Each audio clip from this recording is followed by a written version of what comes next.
Hello everyone, welcome back to my channel Mitali's own world. আমি মিতালি চলে এসেছি নিয়ে তোমাদের জন্য একটা নিউ ব্লগ।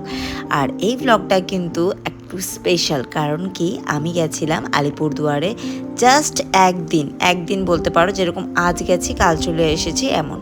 তো আমার ভাইরা এসেছে, দাদারা এসেছে। আমার নিজের ভাই তো থাকে আলিপুরদুয়ারে, তোমরা সবাই জানো, বাট আমার কাকা তো দাদা ভাইদের সাথেও আমার কিন্তু সম্পর্কটা ভীষণ ভালো। তো কেন গেছিলাম পুরো ব্লগটা দেখো তাহলে। এই দেখো, আমরা কিন্তু আলিপুর দুয়ারের জন্য যাত্রা শুরু করেছিলাম প্রায় 7টার দিকে। দেখো যেতে যেতে এই কোর্টটা দেখলাম, তাই তোমাদের জন্য একটু ভিডিও করে নিলাম। বেশ ভালোই লাগে জলপাইগুড়িতে এই কোর্টটা। আর দেখতে দেখতে কিন্তু কোচবিহার পৌঁছে গেছি। ফার্স্টে আমরা গেছিলাম কোচবিহারে, কারণ আমার কাকা তো ছোট ভাইটা, ওর মেয়ে হয়েছে, তো ওর মেয়েকে দেখতেই কিন্তু ফার্স্টে আমরা কোচবিহার গিয়েছিলাম। তো ওর ছোট্ট মেয়েকে দেখে আমরা ওখান থেকে কিন্তু ফটাফট রওনা হয়ে গেছিলাম, কারণ আমাদের আলিপুরদুয়ারে যেতে হতো।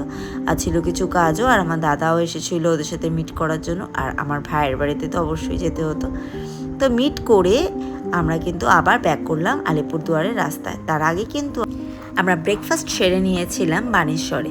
তো বানেশ্বরে একটা স্পেশাল দোকান আছে, অনেকেই জানো যারা ওই দিকটায় থাকো। এই দোকানটা কিন্তু এত ভালো ভালো মিষ্টি পাওয়া যায় এই দোকানে। তো মিষ্টি কীভাবে মিস করি, সাথে সাথে খেয়ে নিয়েছিলাম ডোসা, আর নিয়ে নিয়েছিলাম ওদের জন্য অনেক রকমের মিষ্টি। সাথে কিন্তু নিয়েছিলাম কিছু স্ন্যাক্স আইটেমও, আর নিয়েছিলাম ঘি। কারণ এই দোকানের যে ওনার, উনি গ্যারেন্টি দিয়ে বললো যে এই দোকানের ঘি অসাধারণ। তাই ভাবলাম যে ঠিক আছে, তাহলে নেওয়া যায়।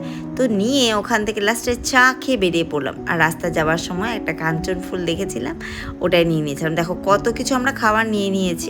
আফটার অল আমার হাজব্যান্ড যাচ্ছে ওর শ্বশুর বাড়ি, তাহলে তো নিতেই হবে অনেক কিছু। আর এই দেখো কাঞ্চন ফুলটার কথা যে বললাম, এত ভালো লাগে আমার, কি বলবো, কোনো কিন্তু গন্ধ নেই, কিন্তু এই ফুলটা একটা সিম্পলিসিটি, এত সুন্দর দেখতে যে আমার খুব ভালো লাগে।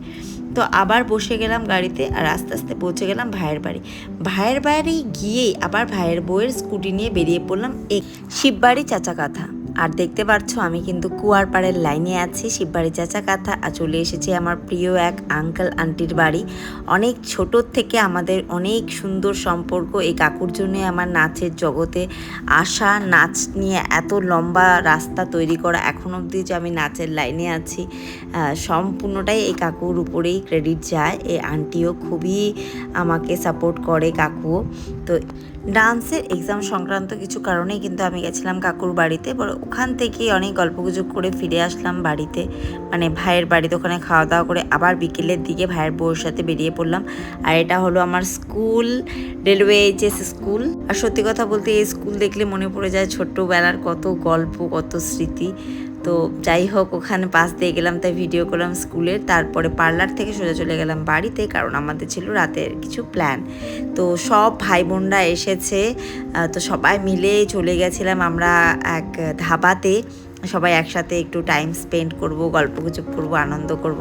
সাথে ছিল আমার হাজব্যান্ডের ছোটোবেলার বন্ধু, দুই বন্ধুর ভাই, আর ওদের ফ্যামিলিও, আমার দাদার ফ্যামিলি, আমার ভাইয়ের ফ্যামিলি। তো সবাই মিলে কিন্তু আমরা এখানে অনেক আনন্দ মজা করেছি। অনেকক্ষণ ধরে আমরা এখানে গল্প গুজব করেছি, মানে কি বলবো, অনেক দিন পর ভাই বোনরা দেখা হলে যা হয়। ছোট ভাইয়ের মেয়েকে তো দেখতে গেছিলামই, সাথে হলো এত দিন পর ভাই বোনদের সাথে দেখা হলো, কারণ আমার দাদা থাকে দিল্লি, এক ভাই থাকে চণ্ডীগড়, আর আমার নিজের ভাই থাকে আলিপুরদুয়ারে। কিন্তু আলিপুরদুয়ার থাকলেও যে ওর সাথে আমার খুব একটা দেখা হয় সেটা কিন্তু হয় না, কারণ ও কাজে খুব ব্যস্ত থাকে, আর সেভাবে যাওয়াও হয় না। তো সেদিন কিন্তু আমরা সবাই মিলে একজোট হয়ে ভীষণ আনন্দ হুল্লোড় করেছি, অনেক গল্প করেছি, সাথে খেয়েছি ধাবার বিভিন্ন রকমের আইটেমস। প্রথমে স্ন্যাক্স দিয়ে শুরু করলেও পরে আমরা ডিনার করে কিন্তু এখান থেকে বেরিয়েছিলাম। আর বাচ্চারাও কিন্তু এদিকে ভীষণ আনন্দ পেয়েছে, আমাদের সবার বাচ্চারা একসাথে খুব আনন্দ করেছে, খেলেছে।